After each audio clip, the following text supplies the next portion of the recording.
ನಮಸ್ತೆ ಎಲ್ರಿಗೂ ಕಿಚನ್ ಕನ್ನಡತಿ ಯೂಟ್ಯೂಬ್ ಚಾನಲ್ಗೆ ಸ್ವಾಗತ. ಇವತ್ತು ನಾನು ಹೆಸರು ಬೇಳೆಯಿಂದ ದಾಲ್ ಮಾಡ್ತಿದ್ದೀನಿ. ಯೂಶಲಾಗಿ ತೊಗರಿಬೇಳೆ ದಾಲ್ ಮಾಡ್ತೀವಿ. ಸೊ ಇವಾಗತ್ತು ನಾನು ಹೆಸರು ಬೇಳೆ ದಾಲ್ ಮಾಡ್ತಿದ್ದೀನಿ. ಅದನ್ನು ಮಾಡೋಕ್ಕೆ ನಾನು ಒಂದು ಕಾಫಿ ಲೋಟ ಬರುತ್ತಲ್ಲ, ಅದರಲ್ಲಿ ಒಂದು ಲೋಟ ಹೆಸರು ಬೇಳೆ ತೊಗೊಂಡಿದ್ದೀನಿ.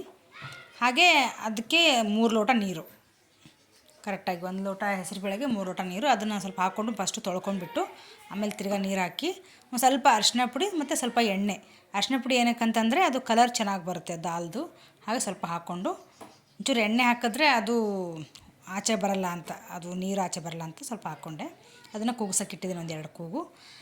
ಅದು ಒಗ್ಗರಣೆಗೆ ನಾನು ಒಂದು ಈರುಳ್ಳಿ, ಸ್ವಲ್ಪ ಹಸಿಮೆಣ್ಸಿನ್ಕಾಯಿ, ಕರಿಬೇವು ತೊಗೊಂಡಿದ್ದೀನಿ. ಕೊತ್ತಂಬರಿ ಖಾಲಿ ಆಗಿತ್ತು, ಸೊ ಹಾಗಾಗಿ ನೀವು ಹಾಕೋಬೋದಿದ್ದರೆ ನೋಡಿ. 2 ಕೂಗು ಕೂಗಿಸಿದ್ದೀನಿ. ಬೇಳೆ ಚೆನ್ನಾಗಿ ಕುದ್ದಿದೆ ಅದು. ಅದು ಹೆಸರು ಬೇಳೆ ಅಲ್ವಾ, ಒಂದು ಕೂಗೆ ಚೆನ್ನಾಗೇ ಕುದ್ದುಬಿಡುತ್ತೆ ಅದು. ಇವಾಗ ಅದನ್ನು ಒಗ್ಗರಣೆ ಮಾಡ್ಕೊಳ್ಳೋಣ. ಆವಾಗಲೇ ತುಂಬ ಸಿಂಪಲ್ ಇದು. ಯಾವ ಮಸಾಲ ಹಾಕೋದು ಬೇಡ, ಏನೂ ಹಾಕೋದು ಬೇಡ. ಜಸ್ಟ್ ಸಿಂಪಲ್ಲಾಗಿ ಕ್ವಿಕ್ಕಾಗಿ ರೆಡಿ ಮಾಡ್ಕೊಂಡ್ಬಿಡ್ಬೋದು. ಅದನ್ನ ಒಗ್ಗರಣೆಗೆ 1-2 ಸ್ಪೂನ್ ಎಣ್ಣೆ ಹಾಕ್ಕೊಂಡೆ. ಹಾಗೆ ಸ್ವಲ್ಪ ಜೀರಿಗೆ, ಸಾಸಿವೆ, ಹಾಗೆ ಒಂದು ಸ್ವಲ್ಪ ಎಲ್ಲ ಒಗ್ಗರಣೆಗೆ ತೊಗೊಂಡಿದ್ದೆಲ್ಲ ಒಟ್ಟಿಗೆ ಹಾಕ್ಕೊಂಡ್ಬಿಡ್ತೀನಿ. ಇದನ್ನು ತೊಗರಿಬೇಳೆದಂತೂ ಮಾಡ್ತೀವಿ. ಇದು ಒಂದು ಸಲ ಟ್ರೈ ಮಾಡಿ, ಚೆನ್ನಾಗಿರುತ್ತೆ ಟೇಸ್ಟು. ತೊಗರಿಬೇಳೆಗಿಂತ ಹೆಸರುಬೇಳೆ ಒಳ್ಳೆಯದು ಹೆಲ್ತ್ಗೆ. ಹಂಗೆ ನೋಡಿದ್ರೆ ತೊಗರಿಬೇಳೆ ಸ್ವಲ್ಪ ಪಿತ್ತ ಅನಿಸುತ್ತೆ, ಅದು ಗ್ಯಾಸ್ಟಿಕ್ಕು. ಹೆಸರುಬೇಳೆ ತುಂಬ ಒಳ್ಳೆಯದು, ತಂಪಾಗುತ್ತೆ ದೇಹಕ್ಕೆ. ಇವಾಗ ನಾನು ಸ್ವಲ್ಪ ಉಪ್ಪು ಹಾಕ್ಕೊಂಡೆ. ಒಂಚೂರು ಈರುಳ್ಳಿ ಸ್ವಲ್ಪ ಬೇಗ ಬೇಯಬೇಕಂದ್ರೆ ಒಂಚೂರು ಉಪ್ಪು ಹಾಕ್ಕೊಂಡೆ. ಆಮೇಲೆ ಬೇಕಾದ್ರೆ ಸ್ವಲ್ಪ ನೋಡಿಕೊಂಡು ಉಪ್ಪು ಹಾಕೊಳ್ಳೋಣ.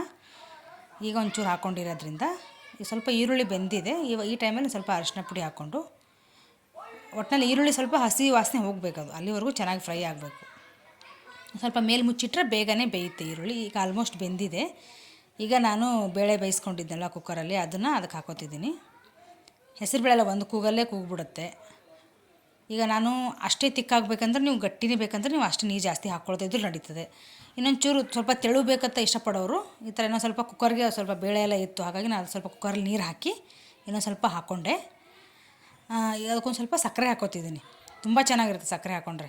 ಈ ಖಾರದ ಪದಾರ್ಥಕ್ಕೆ ಒಂಚೂರು ಸಕ್ಕರೆ ಹಾಕ್ಕೊಂಡ್ರೆ ಟೇಸ್ಟ್ ತುಂಬ ಚೆನ್ನಾಗಿರುತ್ತೆ. ಮತ್ತು ಒಂದೊಂದು ಸ್ವಲ್ಪ ಉಪ್ಪು ಕಡಿಮೆ ಅನ್ನಿಸ್ತು ನನಗೆ. ಆವಾಗಲೇ ಸ್ವಲ್ಪ ಈರುಳ್ಳಿ ಹಾಕಿದ್ದೆ ಉಪ್ಪು, ಆದರೂ ಇನ್ನೊಂದು ಸ್ವಲ್ಪ ಉಪ್ಪು ಹಾಕ್ಕೊಂಡೆ. ಈ ಒಂದು ಕುದಿ ಬಂತು, ಕುದಿ ಬರೋವರೆಗೂ ಬಿಟ್ಟಿದ್ದೆ. ಈ ಕುದಿ ಬಂದಮೇಲೆ ತುಂಬ ಚೆನ್ನಾಗಿ ಬರ್ತಾಯಿತ್ತು ಘಮ. ಟೇಸ್ಟು ಹಾಗೆ ತುಂಬ ಚೆನ್ನಾಗಿತ್ತು, ಟೇಸ್ಟ್ ಮಾತ್ರ ಸಖತ್ತಾಗಿತ್ತು. ಇವಾಗ ನಾವು ಜೀರಾ ರೈಸ್ಗೆ ಎಲ್ಲ ಮಾಡ್ತೀವಿ, ದಾಲು ಮತ್ತು ಅನ್ನಕ್ಕೂ ಮಾಡ್ಕೊಬೋದು ಇದು, ಸಾಂಬಾರಿಗೆ. ಸೊ ಬಿಸಿ ಬಿಸಿ ಆದ ಟೇಸ್ಟಿ ಆದ ಹೆಸರುಬೇಳೆ ದಾಲ್ ರೆಡಿ ಆಯಿತು. ಸಖತ್ ಟೇಸ್ಟಿ ಇರುತ್ತೆ. ನೀವು ಒಂದ್ಸಲ ಟ್ರೈ ಮಾಡಿ, ಹೇಗೆ ಬಂದಿದೆ ಅಂತ ಕಮೆಂಟ್ ಮಾಡಿ. ನಿಮಗೇನಾದರೂ ಈ ವಿಡಿಯೋ ಇಷ್ಟ ಆಗಿದ್ದರೆ ಪ್ಲೀಸ್ ಲೈಕ್ ಮಾಡಿ, ಶೇರ್ ಮಾಡಿ, ಕಮೆಂಟ್ ಮಾಡಿ. ಹಾಗೆ ಸಬ್ಸ್ಕ್ರೈಬ್ ಮಾಡಿ, ಬೆಲ್ ಐಕನ್ ಕ್ಲಿಕ್ ಮಾಡೋದನ್ನು ಮರಿಬೇಡಿ. Thanks for watching.